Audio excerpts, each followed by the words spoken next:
Kita berdoa sekali lagi sebelum kita masuk dalam acara firman. Bapa di surga, kami bersyukur bahwa dalam kebaktian ini kami kembali mendapatkan kesempatan, kebebasan untuk membaca, mendengar, mempelajari, merenungkan sebagian firman Tuhan.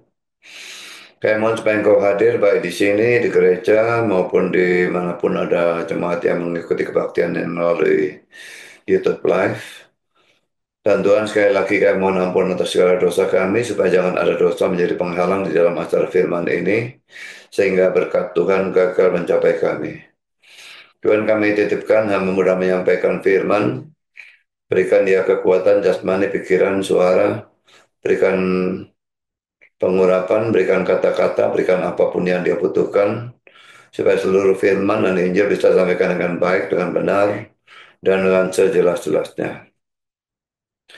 Kami berdoa supaya Engkau juga lengkapi dan bungkus firman dan Injilmu dengan kuasa dan pekerjaan rohmu, karena kami sadar tanpa itu semuanya tidak akan ada gunanya. Kami berdoa untuk kami semua dalam mendengar, berikan hati yang terbuka, kesegaran, konsentrasi yang baik dari awal sampai akhir, dan juga terang secukupnya supaya kami bisa mengerti, dan setelah kami mengerti, berikan kami ketundukan. Kalau ada orang-orang yang belum percaya, tolonglah mereka untuk bisa percaya dan diselamatkan. Dan bagi yang sudah percaya, biarlah mereka punya ketundukan pada firman Tuhan yang diberitakan. Jangan biarkan kami hanya sekedar menjadi pendengar dan pengerti firman, tapi biarlah semua kami jadi pelaku firman dan kalau boleh juga pemberita firman. Kami sekali lagi sadar setan pasti bekerja, kami mohon kau kuatkan kami semua menghadapi godaan sang setan dalam bentuk apapun, sehingga apapun yang setan lakukan, biarlah firman Tuhan ini bisa diberitakan dan disampaikan dan diterima juga dengan sebaik-baiknya dan betul-betul berguna membangun iman kami dan berakhirnya membawa kemuliaan bagi nama Tuhan. Terima kasih Bapa, dan nama Yesus kami berdoa. Amin.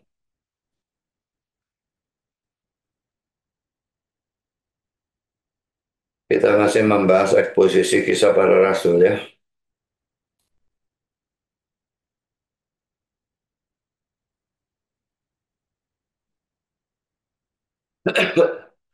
Kisah Rasul pasal 4 ayat 1 sampai dengan 22.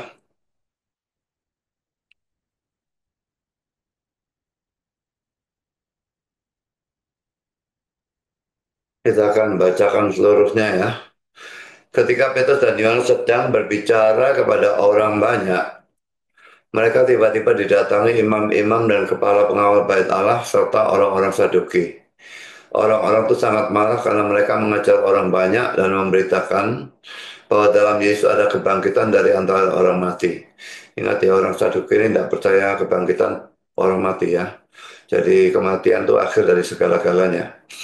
Mereka ditangkap dan diserahkan ke dalam tahanan sampai keesokan harinya, karena hari telah malam.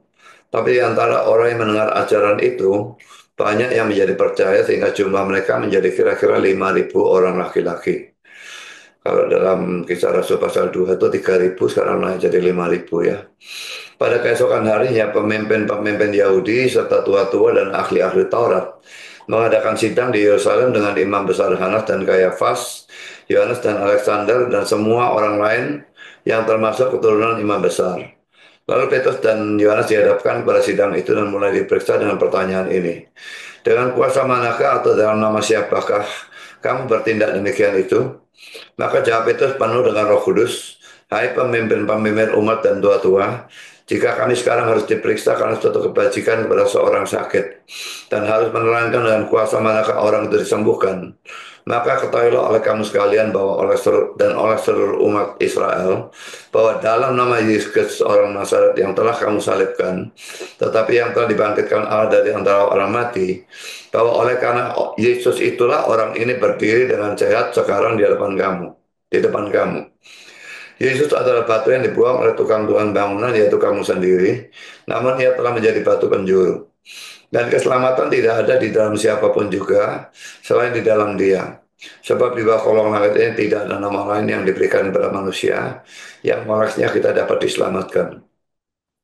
Ketika sidang itu melihat keberanian Petrus dan Yohanes dan mengetahui bahwa keduanya orang biasa yang tidak terpelajar, heranlah mereka, dan mereka mengenal keduanya sebagai pengikut Yesus. Tetapi karena mereka melihat orang yang disembuhkan untuk berdiri samping kedua rasul itu, mereka tidak dapat mengatakan apa-apa untuk membantahnya.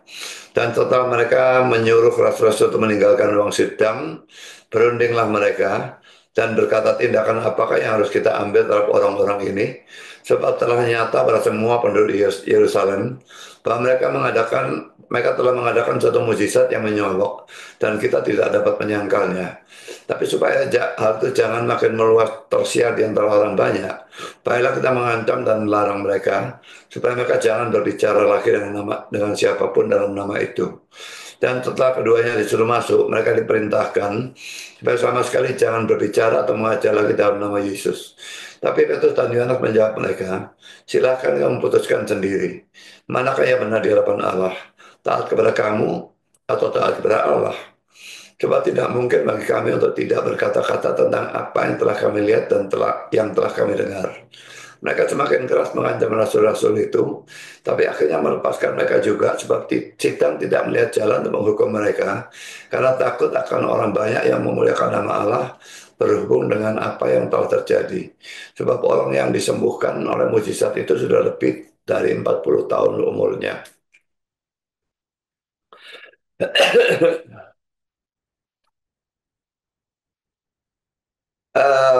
Sebagai pendahuluan saudara, pada waktu saudara bersaat teduh atau pada waktu saudara mendengar firman Tuhan atau pada waktu saudara membaca sebuah buku atau apapun, kadang-kadang saudara mendengar firman Tuhan yang saudara rasakan tidak relevan, tidak ada hubungannya dengan hidup saudara. Saya berikan contoh ya. Pertama, saudara sedang mencari jodoh dan saudara mendapatkan 2 Korintus 6 ayat yang ke-14, dan kalau ini masih ada, maaf, yang relevan bukan yang tidak relevan ya. Yang relevan, jadi saudara mencari jodoh dan saudara mendapatkan 2 Korintus 6 ayat 14. Ini kan melarang eh, pernikahan antara orang beriman dan orang yang tidak beriman ya. Lalu kedua, saudara sedang dalam problem dan saudara mendapatkan Roma 8 ayat 28. Jadi dalam problem itu saudara mendapatkan penghiburan dari ayat ini, karena ayat ini mengatakan bahwa Tuhan bekerja dalam segala sesuatu untuk mendatangkan kebaikan. Itu hanya berlaku untuk orang Kristen, bukan berlaku orang yang non-Kristen atau orang Kristen KTP. Yang ketiga, saudara bingung karena disuruh berdusta oleh bos atau orang tua saudara, dan saudara mendapatkan Kisah Rasul 5 ayat 29. Kisah 5:29 ini menyuruh kita lebih taat kepada Allah daripada kepada manusia dan sebagainya. Tapi kadang-kadang, bahkan mungkin sering, saudara mendapatkan firman Tuhan yang sama sekali tidak relevan dengan kehidupan saudara. Saya berikan contoh lagi ya. Saudara mendapatkan firman Tuhan tentang syarat atau kewajiban seorang majelis atau hamba Tuhan. Padahal saudara adalah seorang jemaat biasa. Lalu apa hubungannya itu dengan saudara? Yang contoh kedua, saudara mendapatkan firman Tuhan tentang bagaimana caranya menjadi orang tua yang baik. Padahal saudara masih remaja dan belum menikah. Yang ketiga, saya mendapatkan firman Tuhan tentang bagaimana caranya menjadi seorang istri yang baik. Padahal saudara adalah seorang laki-laki. Dan yang keempat, saudara mendapatkan firman Tuhan tentang bagaimana harus setia pada Tuhan dalam kemiskinan. Padahal saudara adalah orang yang kaya. Dan yang kelima, saya mendapatkan firman Tuhan tentang sikap yang benar terhadap orang tua. Padahal orang tua saudara sudah mati. Dan poin yang keenam, saya mendapatkan firman Tuhan tentang bagaimana mencari jodoh yang sesuai dengan kehendak Tuhan. Padahal saudara sudah menikah. Dan sebagainya. Jadi saudara baca firman Tuhan baik melalui saat teduh dan buku atau mendengar khotbah, kita bisa mendapatkan dari dua kelompok ini ya. Ada firman Tuhan yang relevan dengan kehidupan kita, tapi seringkali mendapatkan firman Tuhan yang sama sekali tidak relevan dengan kehidupan kita. Nah, pada saat saudara mendapatkan firman Tuhan yang tidak relevan seperti itu, maka apa yang saudara lakukan? Bukankah saudara cenderung untuk tidak memperhatikannya atau melupakannya begitu saja? Saya pernah membahas tentang eh, orang bercerai itu hanya boleh menikah lagi kalau perceraiannya karena perzinahannya. Dan waktu bahas di TikTok, dan satu orang cewek mengatakan, aku tidak senang sama sekali dengan firman itu. Mungkin dia pikir bahwa dia tidak mungkin cerai dengan suaminya, dan karena itu ayat itu apa atau khotbah itu tidak relevan untuk dia. Tapi saudara, kita dari mana bisa tahu bahwa dia tidak akan cerai dengan suaminya? Sekarang kalau hubungan mereka baik-baik saja itu kan sekarang. Tapi nanti ada suatu waktu ada kemungkinan dia em, kegeran dan sebagainya dan suaminya selingkuh, dan ayat itu menjadi sesuatu ayat yang relevan untuk dia pada saat itu. Sekarang tidak relevan, nanti bisa jadi relevan. Kalau kita lanjutkan, saudara, nubuat atau perintah atau janji Tuhan yang tidak relevan. Suatu hari Rasul-Rasul mendapatkan suatu nubuat atau perintah atau janji Tuhan yang kelihatannya tidak relevan. Ini terdapat dalam beberapa ayat, saudara ya. Saya akan bacakan Matius 10 ayat 17 sampai 20. Tetapi waspadalah terhadap semua orang, karena ada yang akan menyerahkan kamu kepada majelis agama, dan mereka akan menyesah kamu di rumah ibadatnya, dan karena aku kamu akan digiring ke muka penguasa-penguasa dan raja-raja sebagai suatu kesaksian bagi mereka dan bagi orang yang tidak mengenal Allah. Apabila mereka menyerahkan kamu, janganlah kamu khawatir akan bagaimana dan akan apa yang harus kamu katakan.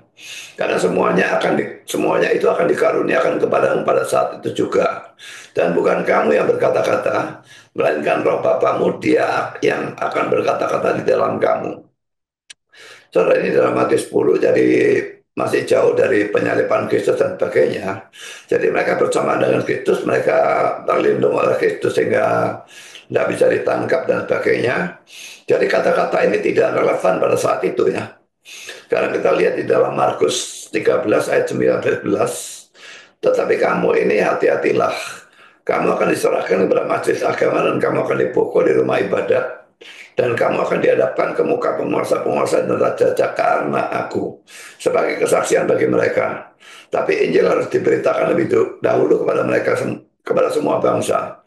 Dan jika kamu dikirim dan diserahkan, janganlah kamu khawatir akan apa yang harus kamu katakan.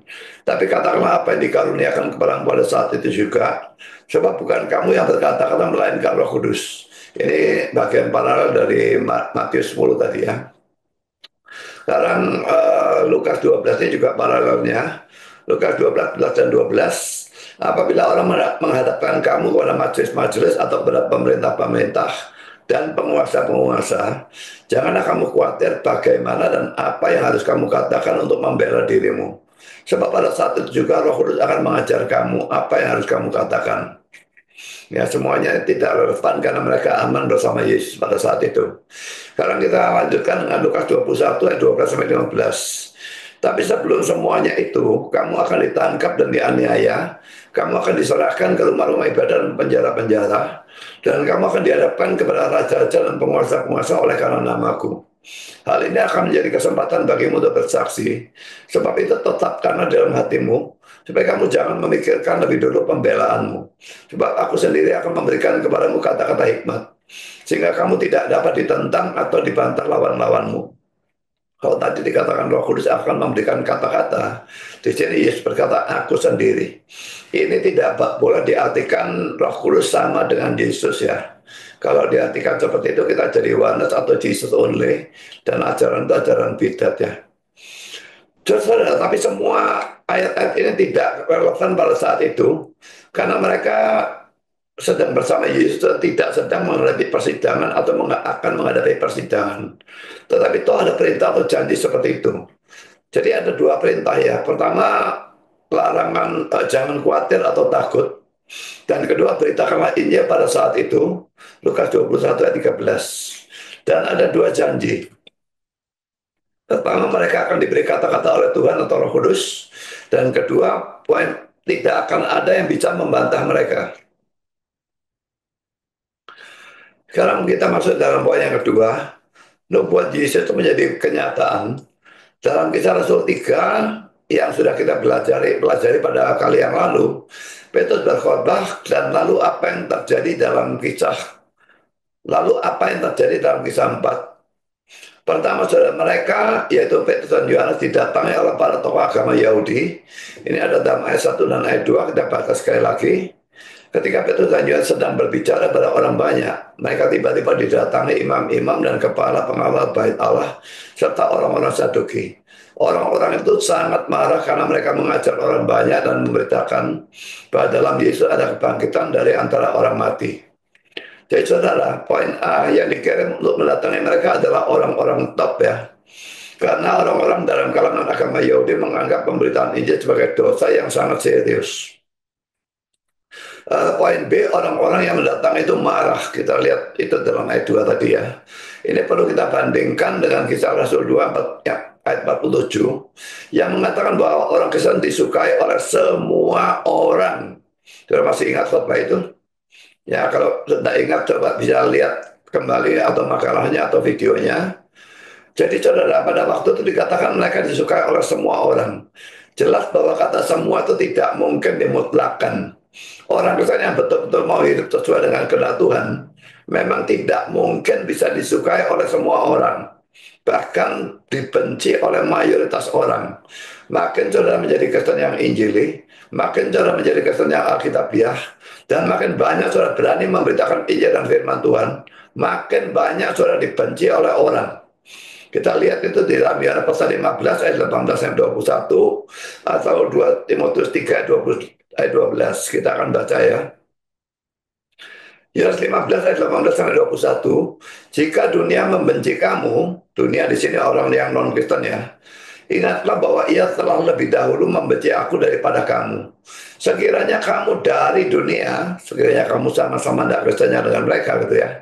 Tentulah dunia mengasihi kamu sebagai miliknya. Tapi karena kamu bukan dari dunia, melainkan aku telah memilih kamu dari dunia. Sebab itulah dunia membenci kamu. Ingatlah apa yang telah kukatakan kepadamu. Seorang hamba tidaklah lebih tinggi daripada tuannya. Jikalau mereka telah menganiaya aku, mereka juga akan menganiaya kamu. Jikalau mereka telah menuruti firmanku, mereka juga akan menuruti perkataanmu. Tapi semuanya itu akan mereka lakukan terhadap kamu karena namaku, sebab mereka tidak mengenal Dia yang telah mengutus aku. Jadi saudara, hamba tidak lebih tinggi dari tuannya. Kalau Yesus saja dianiaya, maka kita juga harus mengalami hal seperti itu ya. Kalau kita tidak mengalami, Yesus mengalami, kita seorang hamba yang lebih tinggi dari tuannya itulah. Lalu 2 Timotius 3 ayat 12, memang setiap orang yang mau hidup beribadah, kata beribadah ini salah sebetulnya salah ya. Saya ulangi, memang setiap orang yang mau hidup saleh di hadapan Kristus Yesus akan menderita aniaya. Bahkan bisa saja ada orang yang mula-mula menyukai kita sebagai orang Kristen, tapi setelah kita mulai memberitakan Injil kepadanya, menegur dosanya dan sebagainya, lalu menjadi benci pada kita. Ini sesuatu yang sangat banyak terjadi ya. Teman baik, orang dekat, tapi pada waktu kita nginjil, maka mereka lalu menjadi marah kepada kita dan lalu menjadi benci pada kita. Saya pernah mengalami itu pada waktu saya di ITS dulu.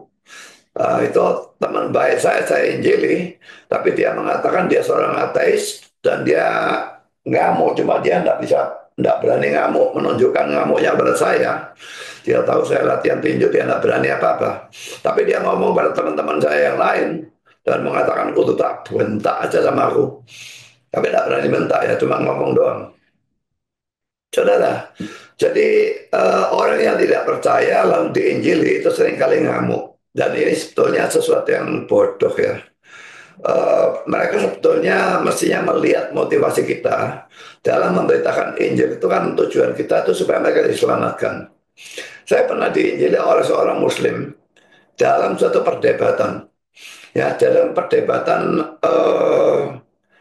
terbuka ya, debat terbuka itu lalu ada acara tanya jawab dan orang Muslim itu menginjili saya. Saya tidak marah sama sekali, bahkan saya berterima kasih pada dia. Karena saya tahu motivasi dia baik, motivasi dia ingin menyelamatkan saya. Sekalipun apa yang dia katakan kepada saya itu saya tidak bisa menerima karena bertentangan dengan Alkitab kita ya. Jadi saya berkata pada dia, dari lubuk hati saya yang terdalam, saya berterima kasih kepada Bapak karena Bapak memperdulikan keselamatan saya. Tapi Pak, saya katakan, saya tidak mencari keselamatan. Bingung dia, saudara ya. Karena apa, Pak? Karena saya sudah selamat. Dalam tentu percaya kepada Kristus itu sudah diselamatkan. Tidak mungkin binasa, tidak mungkin masuk neraka lagi. Dia bungkam seribu bahasa. Tapi yang jelas saya tekankan itu, saudara. Karena saya tahu motivasinya dia baik, saya tidak akan marah kepada dia. Tapi saudara, kalau saudara melihat orang-orang yang lain di Injil itu ngamuk, bisa-bisa saudara dilaporkan polisi karena dia sudah beragama dan dalam negara kita ini ada undang-undang yang melarang penginjilan kepada orang yang sudah beragama. Tapi itu undang-undang harus kita abaikan karena bertentangan dengan kitab suci kita yang menyuruh orang untuk memberitakan Injil kepada seadanya orang yang bisa kita jangkau tanpa peduli bangsa, agama, laki, perempuan, tua, muda, dan sebagainya. Siapapun yang bisa kita Injili harus kita Injili. Kalau kita masuk dalam poin ketiga, poin C, mengapa mereka marah? Imam-imam mungkin marah karena menganggap bahwa rasul-rasul itu tidak mempunyai hak untuk berkhotbah. Sedangkan orang Saduki mungkin marah karena rasul-rasul memberitakan adanya kebangkitan. Itu kita lihat tadi dari ayat 2 dan mari kita bandingkan dengan ayat ini ya. Kisah Rasul 3 ayat 15. Demikianlah ia pemimpin kepada hidup telah kamu bunuh, tetapi Allah telah membangkitkan dia dari antara orang mati, dan tentang hal itu kami adalah saksi. Jadi di sini mereka memberitakan kebangkitan Yesus ya. Nah sekarang bandingkan dengan Matius 22 23a. Pada hari itu datanglah kepada Yesus beberapa orang Saduki yang berpendapat bahwa tidak ada kebangkitan. Bayangkan ya, tokoh Yahudi, tokoh dalam agama Yahudi bisa punya pandangan sesat seperti ini. Jangan heran kalau gereja-gereja zaman sekarang itu ada pendeta yang sesat atau ketua sinode yang sesat atau dosen teologi yang sesat. Karena pada zaman dahulu juga sudah ada. Mereka pimpinan agama pada saat itu, tapi mereka itu sesat habis-habisan. Sekarang kita lihat di dalam Kisah Rasul 26, 23 ayat 6 sampai 8. Dan karena ia tahu, yaitu Paulus ya, bahwa sebagian dari mereka itu termasuk golongan Saduki dan sebagian termasuk golongan Farisi, ia berseru dalam mahkamah agama itu katanya, hai saudara-saudaraku, aku adalah orang Farisi, keturunan orang Farisi, dan aku dihadapkan ke mahkamah agama ini karena aku mengharap akan kebangkitan orang mati. Ketika ia berkata demikian, timbullah perpecahan antara orang-orang Farisi dan orang-orang Saduki, dan terbagi-bagilah orang banyak itu. Sebab orang-orang Saduki mengatakan bahwa tidak ada kebangkitan dan tidak ada malaikat atau roh. Bayangkan ya, bukan cuma tidak ada kebangkitan, tapi juga tidak ada malaikat atau roh. Tetapi orang-orang Farisi mengakui keduanya. Jadi Paulus menyinggung urusan kebangkitan itu untuk memang mengadu kambing. Saya tidak bilang mengadu domba, mereka semua dua-duanya kambing ya. Jadi mengadu kambing ini supaya mereka pecah gitu ya. Jadi saudara, orang-orang top ini berusaha dalam tanda petik menjaga mimbar. Sebetulnya semua kita tuh khususnya pendeta dan eh, jemaat, pendeta dan pengurus atau majelis itu mestinya menjaga mimbar. Menjaga mimbar itu bukan supaya mimbarnya tidak dicuri ya, tapi supaya dari atas mimbar itu tidak diberitakan ajaran sesat ya. Um, Kalau mimbar itu digunakan untuk mengajar ajaran sesat, kita turunkan orang itu kalau ajaran sesatnya itu parah. Dan kalau tidak parah, kalau saya ada di sana, setelah dia turun, saya akan naik dan saya sikat habis-habisan di mukanya dia. Saya tidak akan lakukan uh, minggu depannya karena sungkan kepada dia. Kalau minggu depannya orang-orang yang hadir dengan yang hadir pada saat itu bisa berbeda. Dan orang yang hadir pada saat itu sudah mendengar dengan sesat itu. Jadi hari itu juga saat itu juga harus langsung diserang kesesatannya dan diluruskannya. Tapi karena mereka salah mengerti firman Tuhan dan bahkan mempunyai pengertian yang sesat, maka mereka bukan mencegah masuknya ajaran sesat, tetapi sebaliknya mencegah masuknya ajaran benar. Jadi maksudnya menjaga mimbar dari ajaran sesat, tapi jadinya yang terjadi karena mereka sesat, mereka menjaga mimbar dari kebenaran. Kebenaran tidak bisa masuk dalam mimbar itu, gitu lah. Sebagai contoh, saudara, Komisi Teologi GKI yang menyensor hamba Tuhan yang percaya pada Yohanes 14 ayat 6 yang menyatakan Yesus sebagai satu-satunya jalan ke surga. Jadi Komisi Teologi GKI itu salah satu fungsinya adalah menyaring pendeta-pendeta, orang-orang yang mau jadi pendeta di GKI. Dan saya tahu waktu itu calon pendeta itu namanya Suryanto Tasman, dan dia dihadapkan pada Komisi Teologi GKI. Dan saudara tahu pertanyaan puncaknya apa? Gus Dur itu selamat atau tidak? Dan orang ini sebetulnya lulusan dari I3, dan dia seorang yang injili. Dia berkata tidak, dan dia mengutip Yohanes 14 ayat 6. Tapi dia disalahkan oleh Komisi Teologi GKI ini. Dia bukan orang yang keras seperti saya. Kalau saya digitukan, saya ajak mereka debat, dan saya maki-maki mereka. Tapi orang ini orang yang, ya, orang-orang halusan lah ya. Dan dia berkata, oke, kita berbeda iman, saya mengundurkan diri. Hanya itu saja. Ya, sayang sekali tidak berani mendebat ya. Lalu saya mendengar, contoh kedua, saya mendengar dengan telinga saya sendiri, satu pendeta yang oleh pendeta GKI lagi ya, yang oleh kebanyakan orang Kristen masih dianggap sebagai pendeta GKI yang injili. Dengan ada bangga berkata bahwa pendeta Stephen Tong dilarang berkhotbah di GKI. Ini lama sekali sudahnya, karena khotbah ini kan khotbah lama ya. Kalau tokoh Injil ditolak, bisakah saudara bayangkan bagaimana keadaan gereja itu? Sekarang kita lihat poin yang ketiga, toko buku Kristen yang menolak buku saya yang menyerang Toronto Blessing karena mereka pro Toronto Blessing. Jadi pada waktu saya membuat buku tentang Toronto Blessing, saya mau masukkan ke toko buku Kristen tapi ditolak karena mereka percaya pada Toronto Blessing. Sebaliknya saya melihat banyak toko buku Kristen dipenuhi dengan buku-buku yang salah dan bahkan sesat. Seperti misalnya buku-buku yang ditulis oleh Dr. Norman Vincent Peale dan Robert Schuller, yang adalah bapak dari dan tokoh dari positive thinking.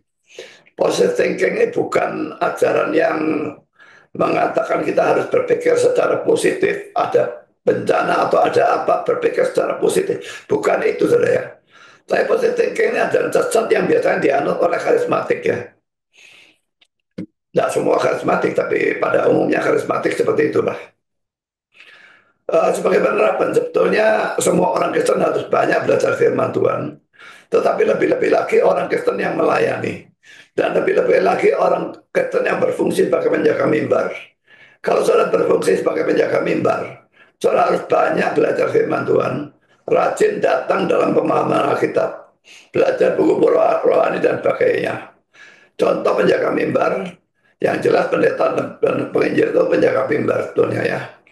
Sebetulnya kalau ada pendeta lain khotbah di gereja itu pendetanya mestinya tetap ada di sana untuk menjaga mimbar ya. Kalaupun ada penginjil ya penginjilnya ada di sana. Pokoknya salah satu dari hamba Tuhannya mesti ada di sana untuk menjaga mimbar. Tapi ada penjaga mimbar yang lain adalah Pak Majelis atau pengurus gereja. Kalau saudara adalah majelis atau pengurus gereja yang tidak pernah ikut pemahaman Alkitab atau yang murtad dari pemahaman Alkitab, bertobatlah. Kalau saudara tidak mau bertobat, lebih baik saudara mengundurkan diri dari jabatan itu daripada saudara menjadi penjaga mimbar yang brengsek. Yang ketiga adalah pengurus persekutuan.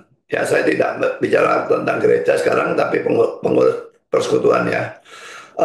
Anehnya pengurus Komisi Pemuda Remaja biasanya hanya mau aktif dalam kebaktian atau persekutuan pemuda remaja, tetapi biasanya tidak ada yang muncul dalam acara pemahaman Alkitab. Karena sebagai pemuda sebetulnya kan pemuda itu SMA ya, biasanya mereka sudah bisa ngerti. Kalau remaja mungkin masih belum bisa ngerti, tapi pemuda itu sebetulnya sudah bisa ngerti, tapi mereka tidak ada muncul dalam pemahaman Alkitab. Mereka hanya mau ikut dalam kebaktian atau persekutuan pemuda atau remaja, dan persekutuannya ada pada hari Sabtu biasanya, dan kebaktiannya pada hari Minggu.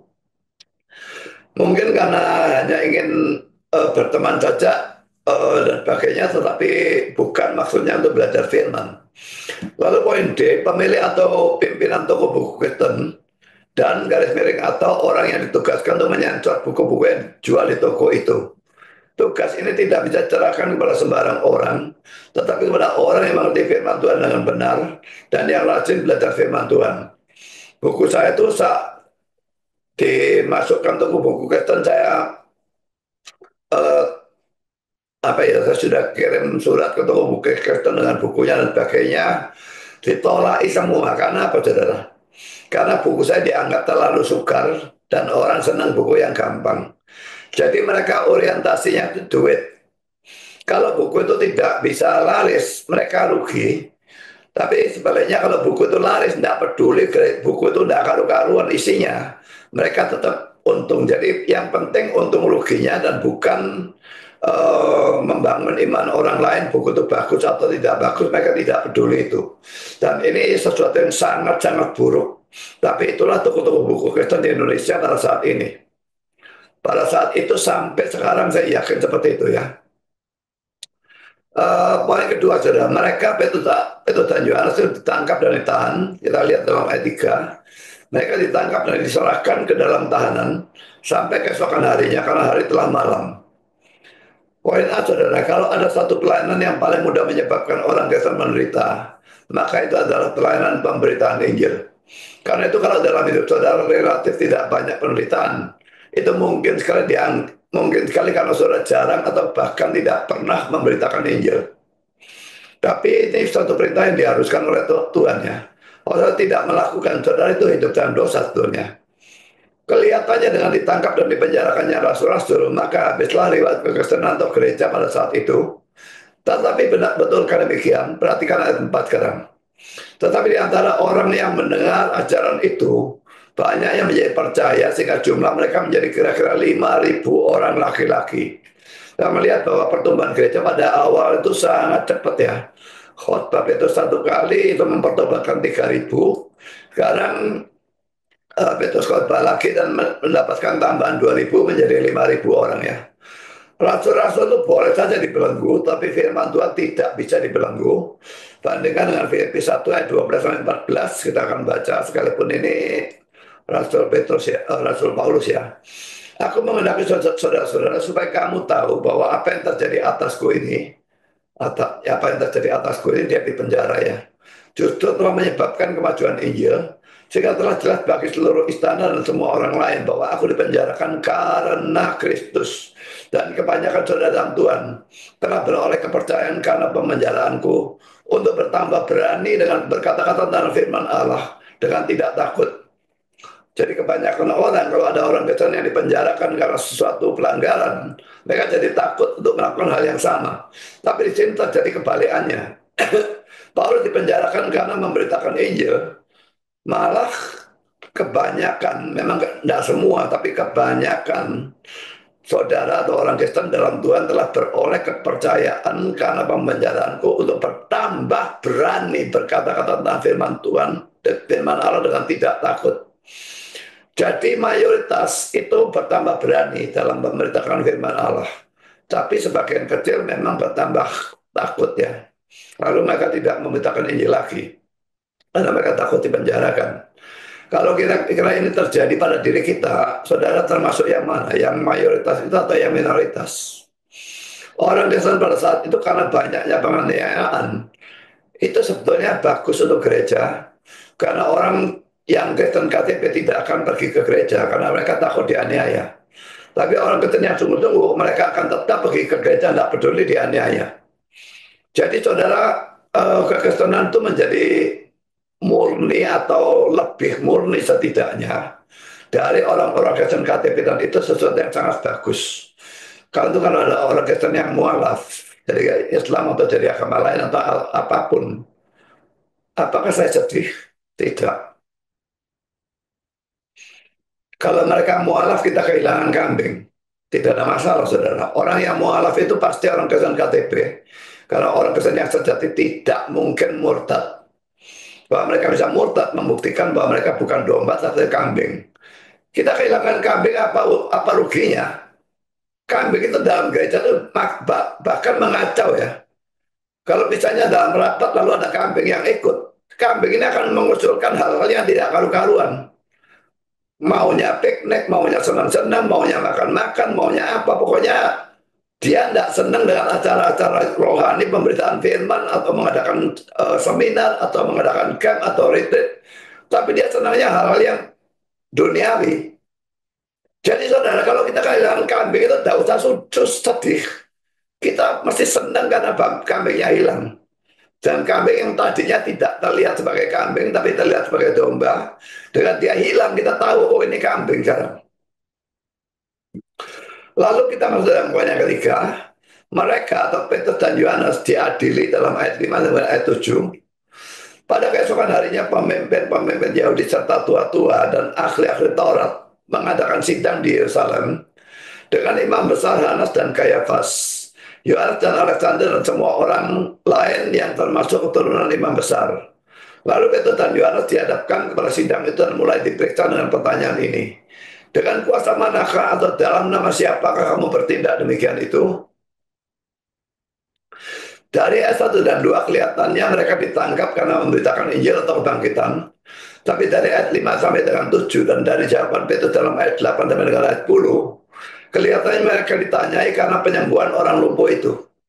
Kita baca ayat 8 sampai 10. Maka jawab Petrus penuh dengan Roh Kudus, hai pemimpin-pemimpin umat dan tua-tua, jika kami sekarang harus diperiksa karena suatu kebajikan kepada seorang sakit, dan harus menerangkan dengan kuasa manakah orang itu disembuhkan, maka ketahuilah oleh kamu sekalian bahwa dan oleh seluruh seluruh umat Israel, bahwa dalam nama Yesus orang Nazaret yang telah kamu salibkan, tapi yang telah dibangkitkan Allah dari antara orang mati, bahwa oleh karena Yesus itulah orang ini berdiri dengan sehat sekarang di depan kamu. Karena saudara, kita lihat di dalam ayat 4, mereka Petrus dan Yohanes diancam dalam ayat 17, 18, dan 21.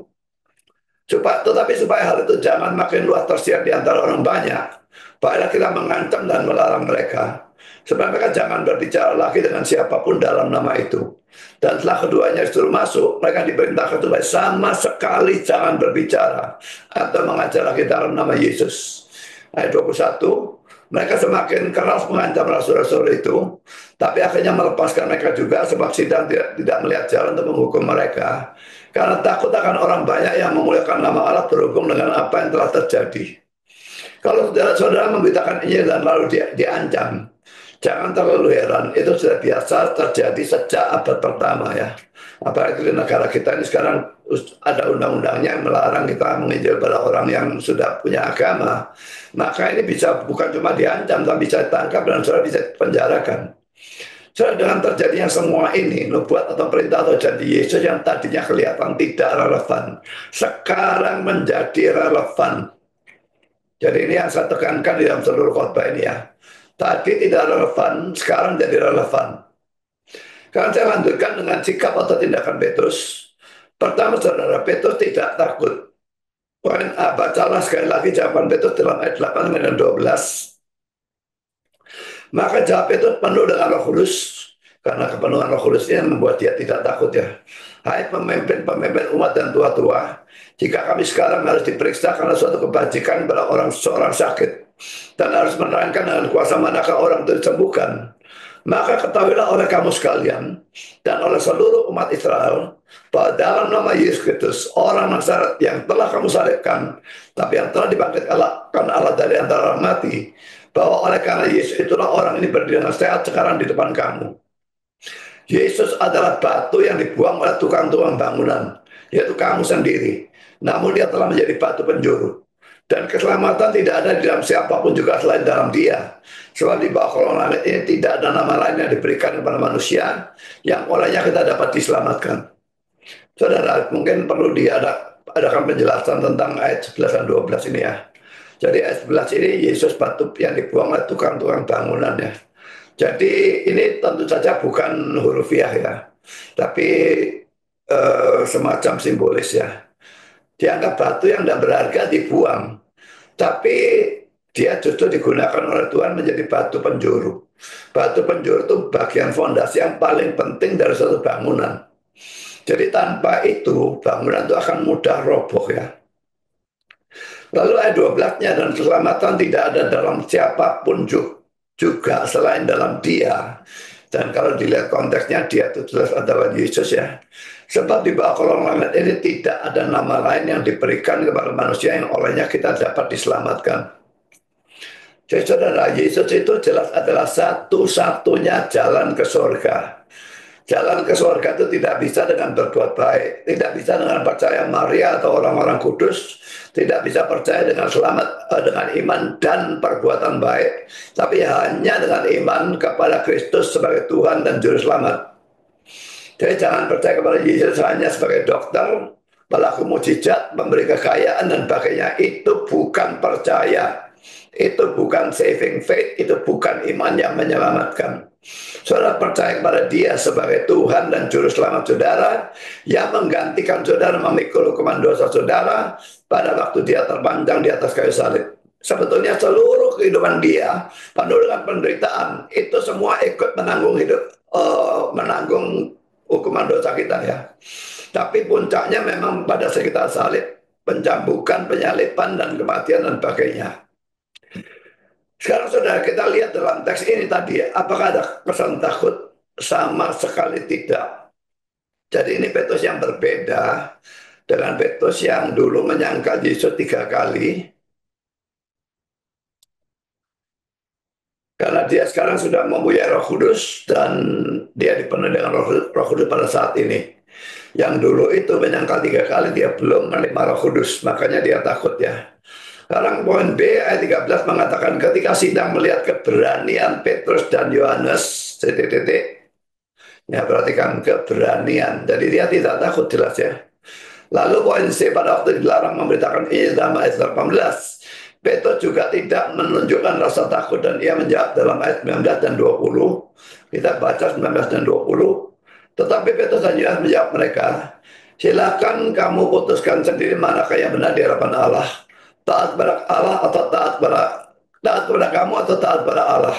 Sebab tidak mungkin bagi kami untuk tidak berkata-kata tentang apa yang telah kami lihat dan yang telah kami dengar. Kalau bagi orang Kristen ayat 25 mungkin mestinya diganti ya. Tidak mungkin bagi kami untuk memberitakan Injil. Dia berkata sebaliknya, tidak mungkin bagi kami untuk tidak berkata-kata tentang apa yang telah kami lihat dan yang telah kami dengar. Jadi harus berkata-kata, harus memberitakan Injil.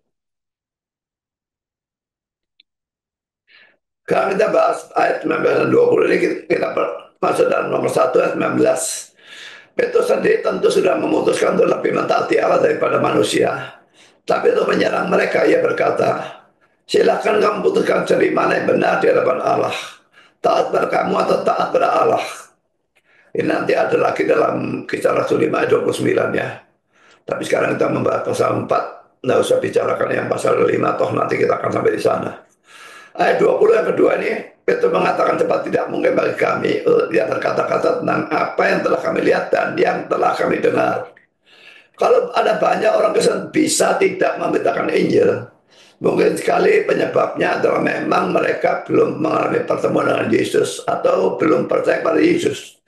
Orang yang sudah percaya pada Yesus dan diselamatkan, tidak mungkin tidak memberitakan Injil. Sedikitnya dia harus berusaha memberitakan Injil. Jadi saudara, kalau saudara mau memberitakan Injil tapi tidak bisa memberitakan Injil, saudara bisa membeli buku di toko buku Kristen tentang cara memberitakan Injil. Karena itulah juga yang saya lakukan pada waktu saya dulu diperintahkan Tuhan memberitakan Injil, dan saya tidak tahu caranya. Maka saya membeli buku di toko buku Kristen dan membacanya dan mengatakan ayat-ayat yang masih digunakan untuk memberitakan Injil, dan saya praktekkan untuk memberitakan Injil. Memang menyebabkan saya lebih dimusuhi dan sebagainya, tapi saya tidak peduli. Tuhan menyuruh saya memberitakan Injil dan saya akan lakukan itu, tidak peduli orang memusuhi atau mau ngamuk, mau apapun, saya sama sekali tidak gubris.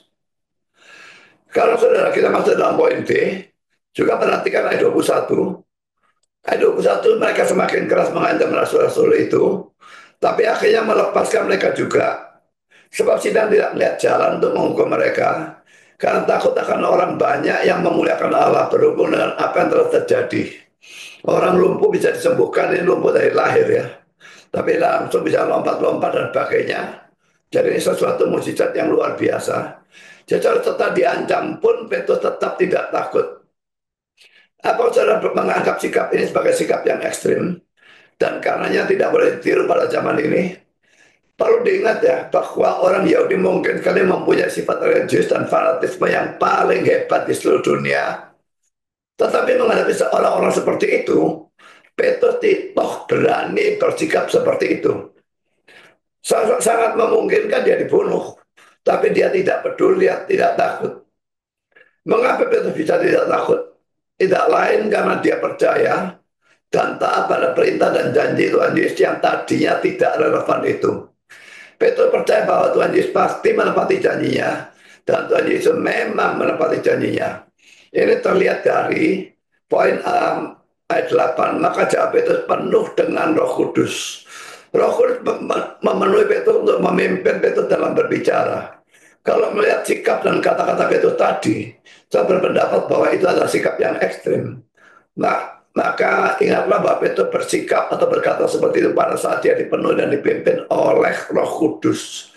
Ini mestinya menyadarkan saudara bahwa sikap bijaksana atau bacanya bijaksini ya, untuk tidak memberitakan Injil ataupun tidak memberitakan Yesus sebagai satu-satunya jalan keselamatan. Seperti yang dianjurkan oleh kebanyakan gereja atau hamba Tuhan zaman sekarang adalah sikap salah yang bersifat pengecut. Sekarang kita masuk dengan poin B, ayat 14 sampai ayat 17. Tetapi karena mereka melihat orang yang disembuhkan untuk berdiri samping kedua rasul itu, mereka tidak dapat mengatakan apa-apa untuk membantahnya. Dan setelah mereka menyuruh rasul-rasul itu meninggalkan ruang sidang, berundinglah mereka dan berkata, tindakan apakah yang harus kita ambil terhadap orang-orang ini? Sebab ternyata bersemua penduduk Yerusalem bahwa mereka telah mengadakan suatu mujizat yang menyolok dan kita tidak dapat menyangkalnya. Tetapi supaya hal itu jangan makin luas tersiar di antara orang banyak, baiklah kita mengancam dan melarang mereka supaya mereka jangan berbicara dengan siapapun dalam nama itu atau nama Yesus ya. Tokoh-tokoh agama Yahudi itu memang tidak bisa membantah mereka. Padahal Petrus dan Yohanes adalah orang biasa yang tidak terpelajar dalam ayat 13. Nah, karena tidak bisa membantah, maka mereka main kayu. Nah, ini sama seperti pada waktu saya debat tempoh hari yang di gereja kita sendiri itu ya.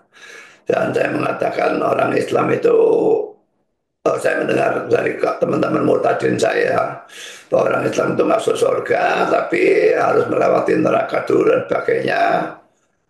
Dan juga nabinya harus didoakan. Nah, kalau memang nabinya didoakan, lalu bagaimana umatnya? Saudara, saya tidak mengutip ayat Al-Quran sama sekali. Saya tidak menafsirkan. Saya hanya mengatakan kata-kata itu saya terima dari teman-teman yang adalah murtadin. Tapi mereka ngamuk, tidak karu-karuan. Saya tidak ambil pusing mereka mau ngamuk. Kalau mereka maju, saya pukul sungguhan. Saya tidak peduli lah. Mau dikeroyok, boleh dikeroyok. Tapi kalau saya pukulan mereka KO, satu KO, dua KO, yang lain pasti semburat. Nah, karu-karuan lah. Saudara, penerapan sikap tidak takut ini sangat penting dalam pemberitaan Injil. Mengapa? Karena kalau ada satu pertanyaan yang paling dibenci oleh setan, satu pelayanan yang paling dibenci oleh setan, itulah pemberitaan Injil. Ada banyak pelayanan dalam gereja ya. Saya bisa melakukan itu sebagai musikus, sebagai chairman.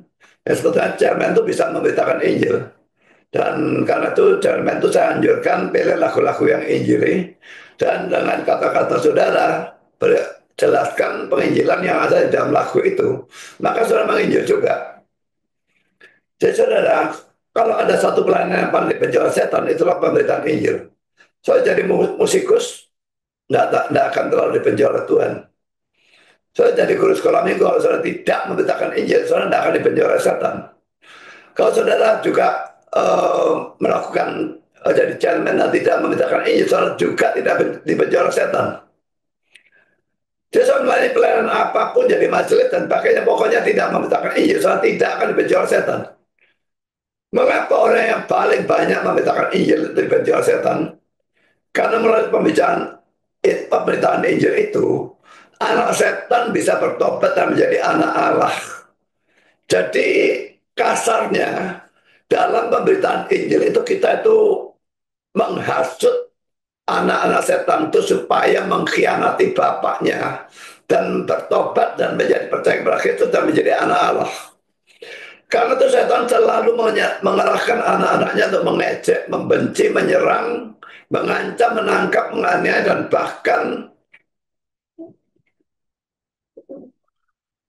dan bahkan membunuh orang-orang yang memberitakan Injil. Kalau satu takut, bubarlah penginjilan. Tetapi saudara mungkin berkata, bagaimana kalau saya tidak takut dan tetap setia dalam memberitakan Injil, lalu saya ditangkap, disiksa, dan dibunuh? Saya harus katakan bahwa hal itu memang mungkin sekali terjadi. Dalam teks hari ini memang bisa dibebaskan, tapi dalam Kisah Rasul pasal 5, dia ditangkap lagi dan dicesah. Kisah Rasul 5 ayat yang ke-40 kita akan baca. Mereka memanggil rasul-rasul itu lalu menyesah mereka dan melarang mereka mengajar dalam nama Yesus. Sesudah itu mereka dilepaskan. Jadi saudara, orang disesah, dicambuk itu sakit luar biasa loh ya. Jadi jangan pikir disesah itu enak, sangat sakit ya, luar biasa sakit. Kalaupun ini bukan cambuk Romawi, cambuk biasa, cambuk sapi itu. Coba dicambuk, ya rotan atau sapi cambukkan pada punggung satu kali saja. Itu sakit bukan main. Dan akhir hidup dari 10 rasul, kecuali Yudas dan Yohanes, adalah melalui kematian syahid. Memang ini hanya ada dalam tradisi dan tidak ada dalam Alkitab. Dan ini tidak bisa dipercaya 100% ya. Kalau saudara harus mengalami hal seperti itu karena pemberitaan Injil, maka saudara memikul salib bagi Kristus. Matius 16 ayat 24. Dan Kristus menyebut saudara sebagai orang yang berbahagia. Matius 5 ayat 10 dan 12. Saya bacakan ayat ini ya. Matius 16 ayat yang ke-24. Lalu Yesus berkata kepada murid-muridnya, setiap orang yang mau mengikut aku, ia harus menyangkal dirinya, memikul salibnya dan mengikut aku. Ya, semua orang yang betul-betul percaya Kristus itu harus ikut dia dan harus menyangkal dirinya, memikul salibnya. Memikul salib itu menderita karena Kristus.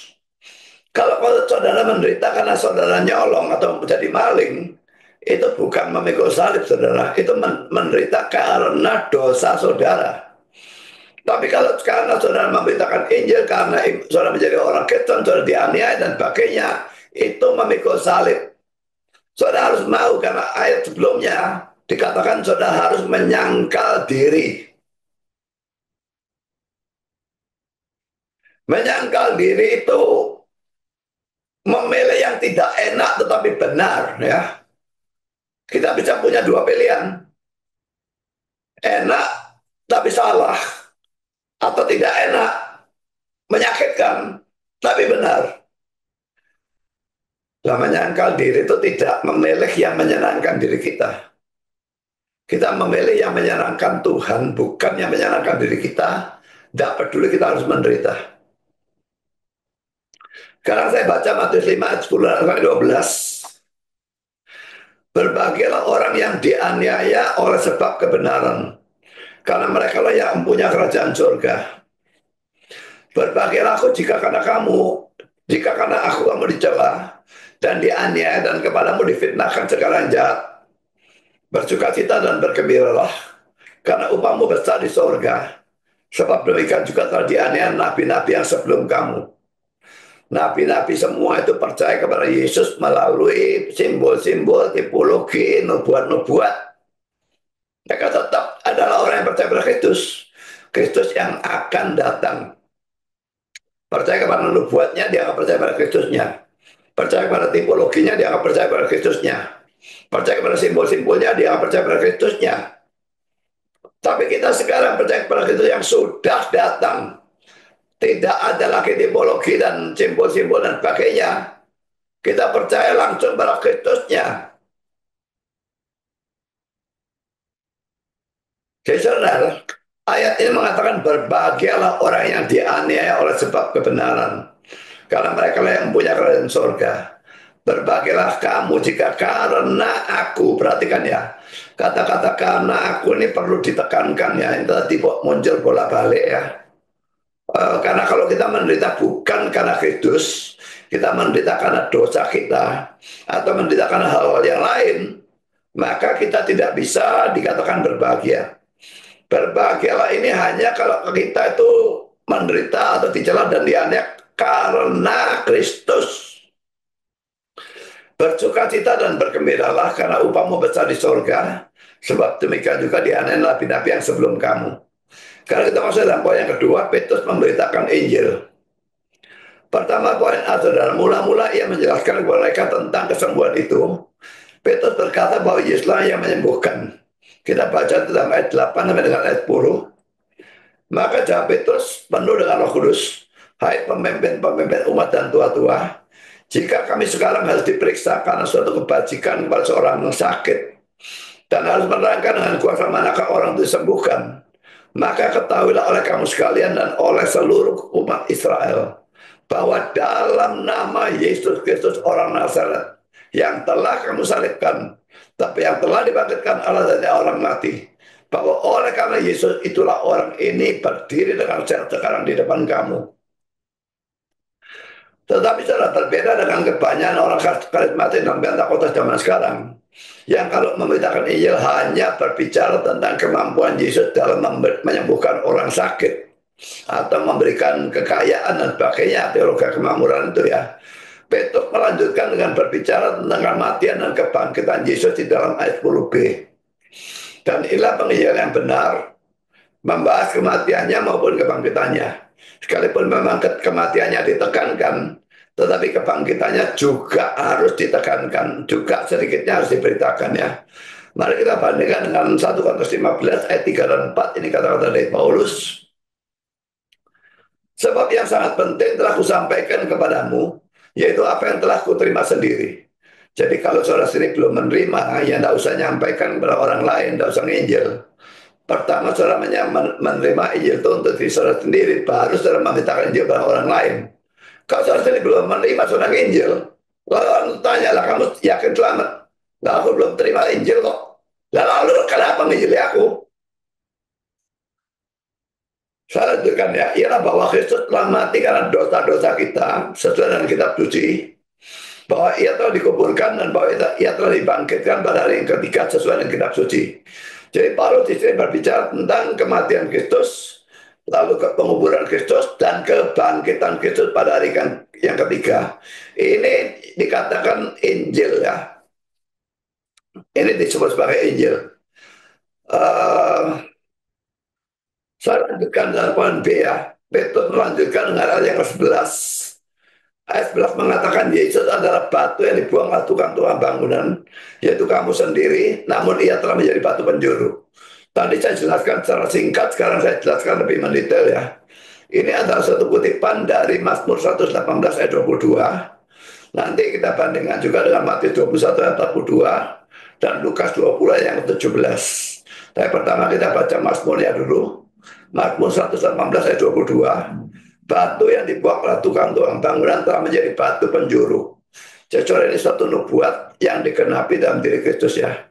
Kalau kita baca Matius 21 ayat 42, kata Yesus pada mereka, belum pernahkah kamu baca dalam kitab suci, batu yang dibuang oleh tukang-tukang bangunan telah menjadi batu penjuru. Hal itu terjadi dari pihak Tuhan, suatu perbuatan ajaib di mata kita. Lalu Lukas 20 ayat 17. Tetapi Yesus memandang mereka dan berkata, jika demikian apakah arti nas ini? Batu yang dibuang oleh tukang-tukang bangunan telah menjadi batu penjuru. Dalam Mazmur 118 ayat 22, pemazmur atau dalam hal ini adalah Daud merasa ditolak oleh manusia. Tetapi dia tahu bahwa Allah memilih dia. Tetapi Mazmur 118 ayat 22 ini mempunyai arti kedua yang lebih dalam pada diri Yesus atau Sang Mesias. Yesus atau Mesias itu juga ditolak oleh manusia, tapi ditinggikan atau dipilih oleh Allah. Ya, jadi dibuang sebagai batu, dibuang, tapi jadikan batu penjuru oleh Allah ya. Sebagai penerap penjuru, hati-hati untuk tidak menolak atau merendahkan orang yang dipilih oleh Allah. Dan sebaliknya hati-hatilah untuk tidak memilih atau meninggikan orang yang ditolak oleh Allah. Kita mesti selalu bisa membedakan antara orang percaya dan orang yang tidak percaya ya. Sekalipun itu mungkin sukar, tapi seringkali itu bisa dilihat ya. Kalau saya baru-baru ini main TikTok ya, orang itu mengaku bahwa dia adalah um, pengikut dari seorang yang saya kira disebut sebagai nabi ya, yang namanya Branham. Saya sudah pernah mendengar tentang hal itu pada waktu main Facebook dulu, tapi saya tidak ingat apa ajarannya. Saya lalu tanya pada ChatGPT, dan Branham ini memang bidat luar biasa ya. Dan itu juga yang dikatakan oleh ChatGPT itu persis seperti apa yang orang itu katakan di dalam TikTok itu. Dan dia mengatakan bahwa uh, Hawa itu bersetubuh dengan ular, lalu melahirkan Kain. Bayangkan ya, ini konyolnya ajaran ini luar biasa ya. Bagaimana manusia bertemu dengan binatang, dengan ular lagi ya, lalu melahirkan orang lagi. Kalaupun misalnya Hawa bisa bertemu dengan ular, mestinya melahirkan setengah ular, setengah manusia kan. Tapi ini melahirkan Kain adalah orang biasa. Saya bantah orang itu habis-habisan, dan saya maki-maki sebagai ajan sesat, bidat, dan itu bidat dan macam-macam segala hal. Dia mau lalu ngajak berantem. Saya bilang, oh kamu ngajak berantem? Ayo berantem, kamu kira aku takut sama kamu? Asal tahu saja aku mantan petinju, mau berantem. Dia jadi ciut nyalinya. Lalu dia turun, karena sudah tidak kondusif debatnya, aku turun saja. Dia turun sana, turun saja sana.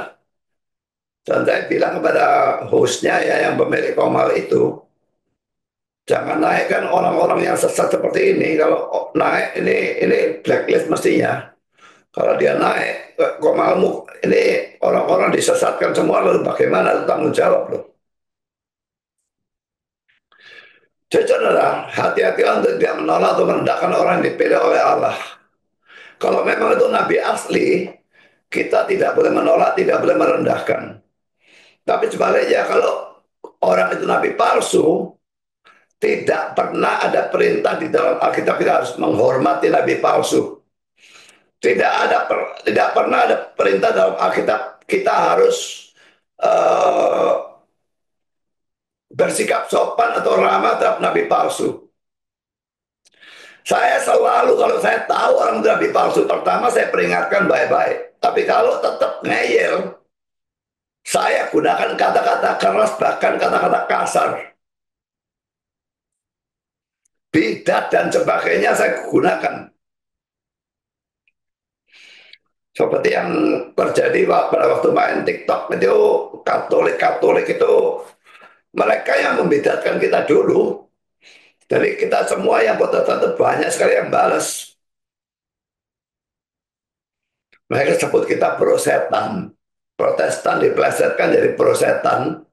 Dan kita balas Katolik dijadikan katolol. Jadi saudara ini eh, parah lah ya. Kristen Katolik ini kesesatannya parah, bukan main ya. Kalau kita sudah mempelajari perbandingan agama Kristen dan Protestan dengan Katolik, dan itu baru selesai setelah 37 session, sekalipun namanya Jacob tentang Martin Luther. Tapi kalau tanpa Martin Luther pun kira-kira itu 25 session, dan itu luar biasa banyak. Total 650 halaman.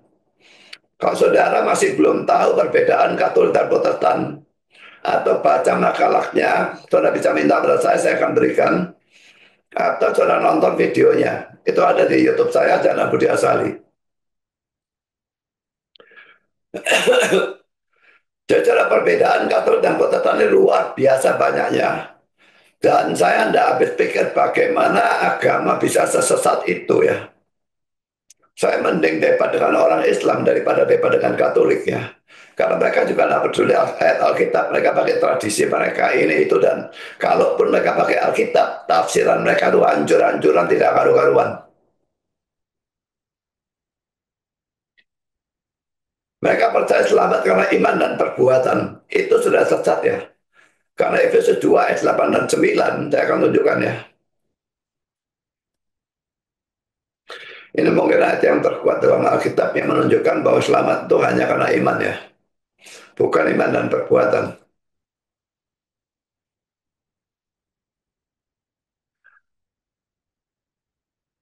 Ini Efesus 2 ayat 8 dan 9.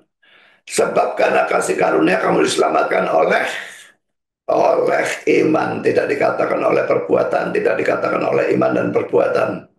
Bahkan perbuatannya disangkal di sini. Itu bukan hasil usahamu. Hasil usahamu kan perbuatan ya. Tapi pemberian Allah.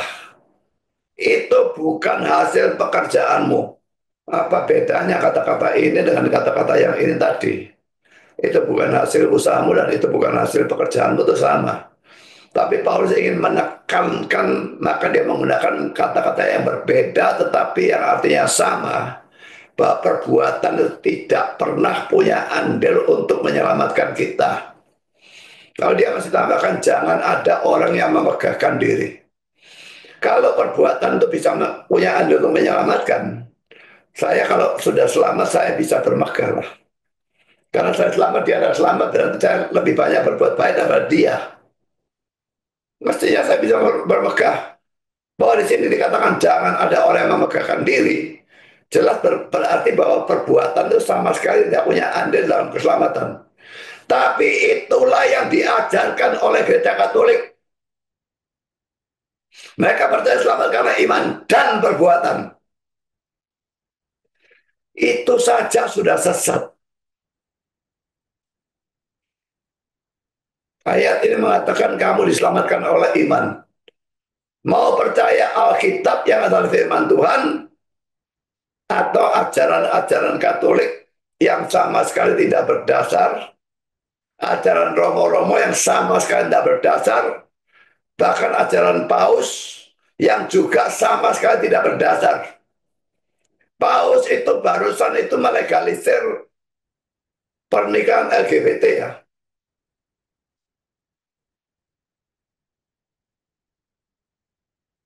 Sekarang dia sedang sekarat dan mungkin juga diselamatkan nyawanya. Puji setan, dia masih tetap terakhir pada detik-detik terakhir bisa mengajarkan ajaran setannya.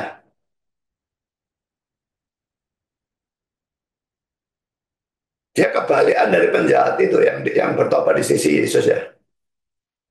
Detik-detik terakhir dia menyatakan iman, bahkan menegur temannya yang masih menghujat Yesus. Tapi orang satu ini, Paus, pemimpin tertinggi gereja Katolik dunia, justru pada kali detik-detik terakhir hidupnya melegalisir pernikahan LGBT.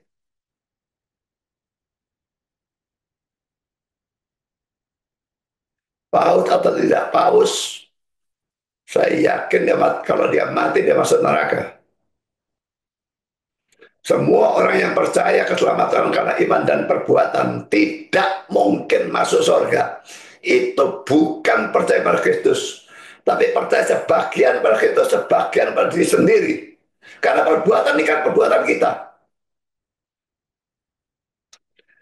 Jadi kalau selama ini saudara percaya selamat karena iman dan perbuatan, bertobatlah. Selamat itu hanya karena iman. Memang kalau kita sudah beriman, kita pasti akan menghasilkan perbuatan baik. Kalau pada waktu beriman, Roh Kudus itu diberikan kepada kita. Dan Roh Kudus itu menghasilkan perbuatan baik. Buah-buah roh di dalam Galatia 5 ayat 22 dan 23. Tapi selamatnya terjadi lebih dulu. Begitu kita beriman, kita selamat. Dan langsung juga diberikan Roh Kudus. Perbuatan baiknya terjadi belakangan. Sebelum beriman, kita tidak bisa berbuat baik sama sekali. Jadi kalau ada gereja atau agama yang percaya selamat karena perbuatan baik, bagaimana bisa selamat karena perbuatan baik padahal kita tidak bisa berbuat baik sama sekali? Dan kalaupun kita bisa berbuat baik, kita tidak percaya perbuatan baik bisa menutupi atau menghapus dosa. Jadi saudara, kalau kita kembali pada yang bagian di sini tadi, perbuatan baik itu hasil dari keselamatan. Bukti kalau kita sudah diselamatkan. Perbuatan baik itu tidak punya andil untuk menyelamatkan. Kalau kita tidak percaya keselamatan karena iman dan perbuatan. Kita percaya keselamatan karena iman saja. Itu percaya keselamatan yang sungguh-sungguh.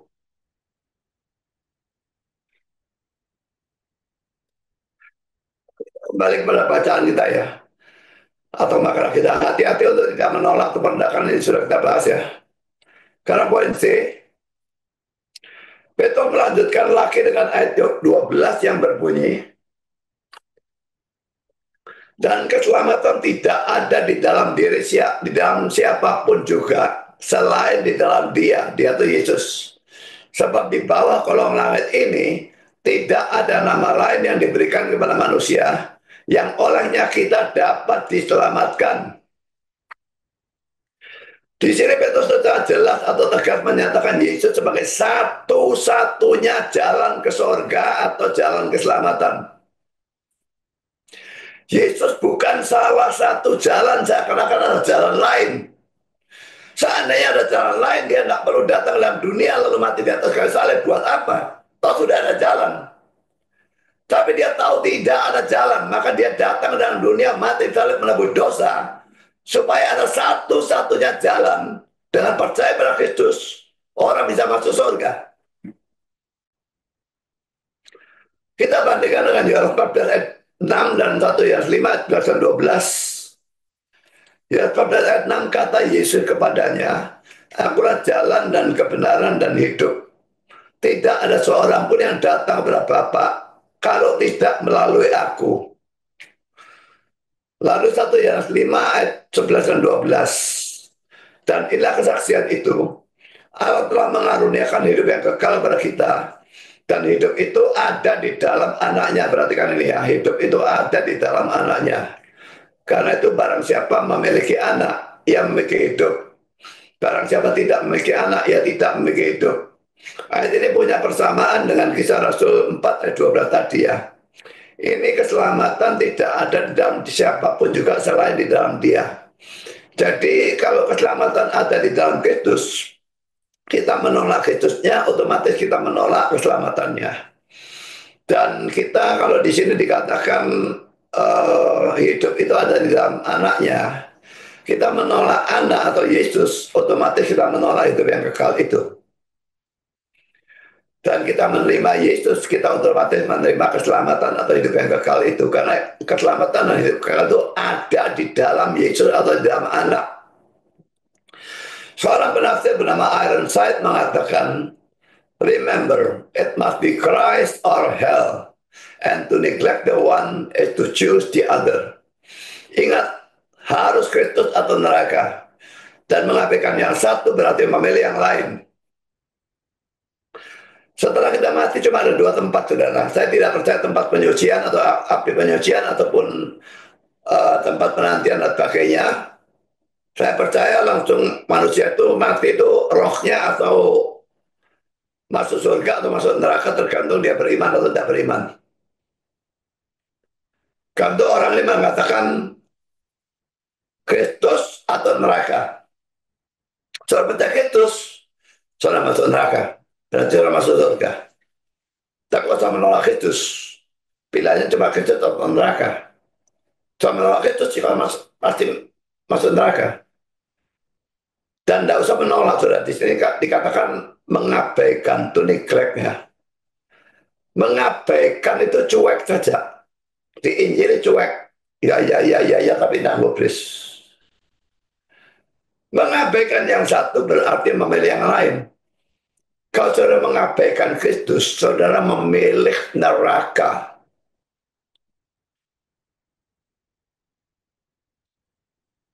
Petrus bukan hanya tidak takut, tetapi dia bahkan memberitakan Injil kepada tokoh-tokoh agama Yahudi itu. Itu bisa terjadi karena Petrus ingat, percaya, dan taat pada janji atau perintah Tuhan Yesus yang tidak relevan pada saat diberikan, tetapi menjadi relevan pada saat ini. Sebagai kesimpulan, saudara, tidak ada firman Tuhan yang tidak relevan. Mungkin firman Tuhan yang saudara terima tidak berguna pada saat ini, tetapi pasti berguna di kemudian hari.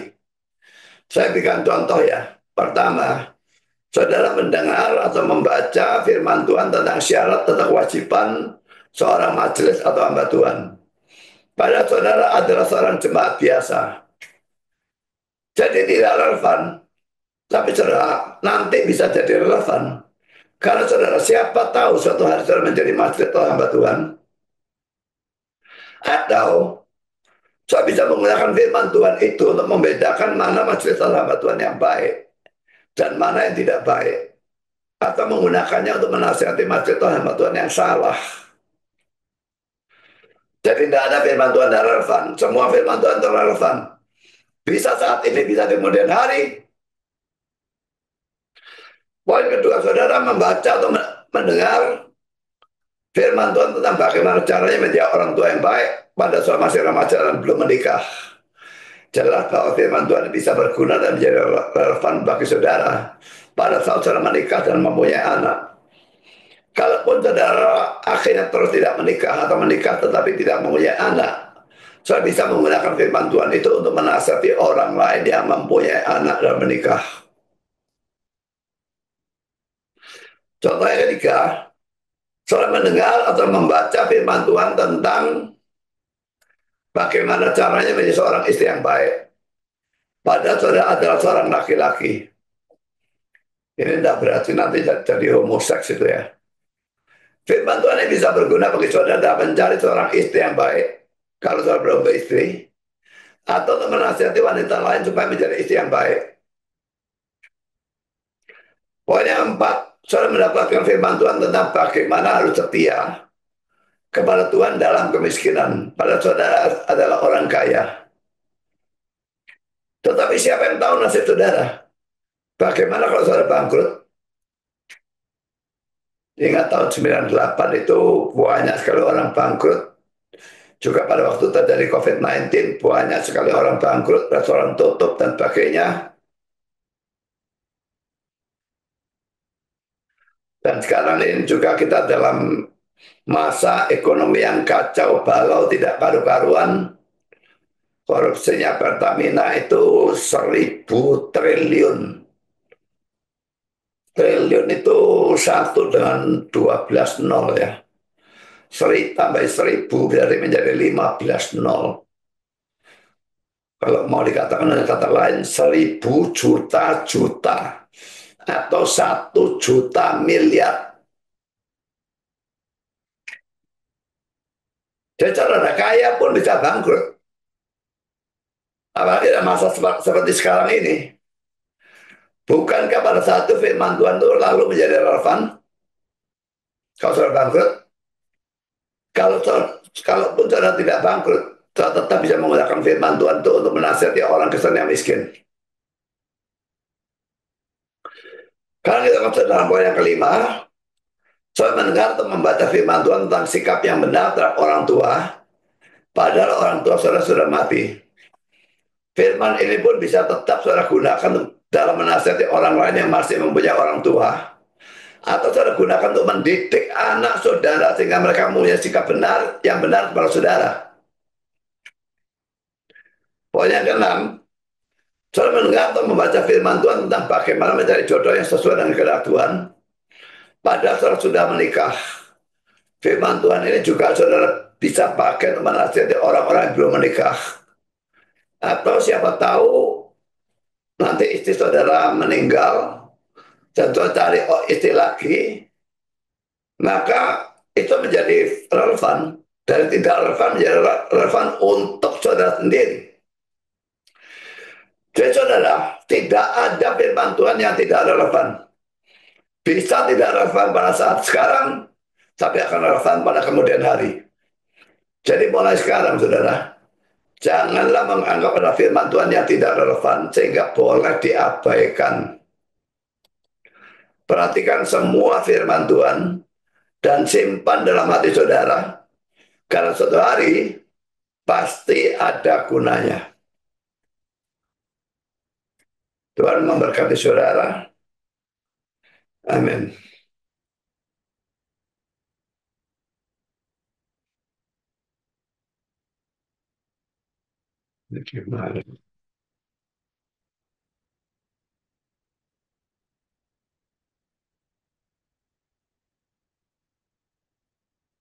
Mari kita berdoa. Bapa di surga, terima kasih bahwa Engkau sudah memberikan firman-Mu bagi kami. Bukan hanya ada penginjilan, tapi juga ada perintah untuk memberitakan Injil. Dan secara khusus, firman yang tidak relevan pada saat ini bisa menjadi relevan pada saat-saat yang akan datang. Dan karena itu, biarlah semua kami belajar firman Tuhan tanpa memandang apakah relevan pada saat ini atau tidak. Karena kalaupun tidak relevan pada saat ini, bisa relevan di kemudian hari. Terima kasih Bapak. Dalam nama Yesus kami berdoa. Amin.